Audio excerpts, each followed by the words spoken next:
What's up, Guardians? My name is Decel Games, and Zur is in the tower. You can find him over here on the right side in the hangar. First off, you have your Xenology quest, which you can use to grab a new exotic every single week, as well as an exotic that you don't have from previous seasons at the exotic kiosk. Let's see what I get from the exotic engram this week. Curious of the Falling Star. As you see, I already have it on. This one is not necessarily better than the one I already have, so I'm going to go ahead and delete this one. The weapon that he brought this week is the Huckleberry. I believe it still has an unnerved version of the Rampage. Someone would probably have to test that out because I don't remember, but I'm pretty sure it has an unnerved version of Rampage. The exotic perk is called Ride the Bull. Increase rate of fire and recoil while you're holding down the trigger. Kills with the weapon reload a portion of the magazine. It's really good for ad clear.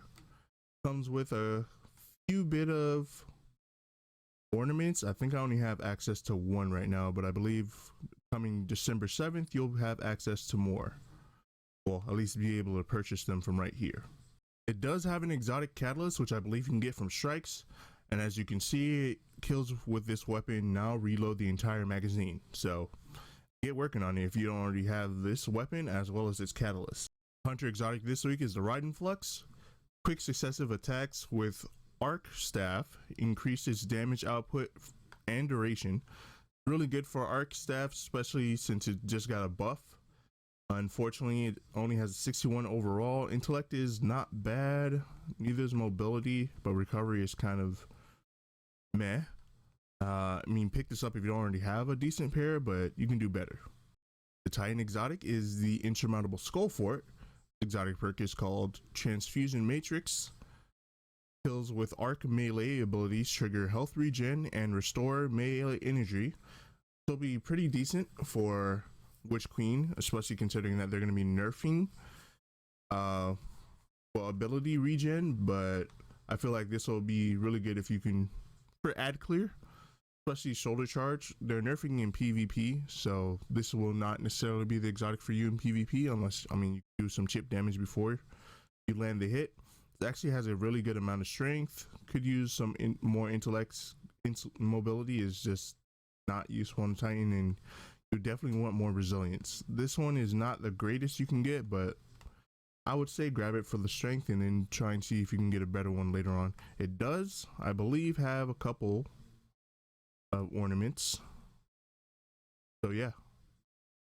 The Warlock exotic this week is the Apotheosis Veil. Insatiable's exotic perk. Immediately regenerate health, melee, grenade, and rift energy upon activating your super.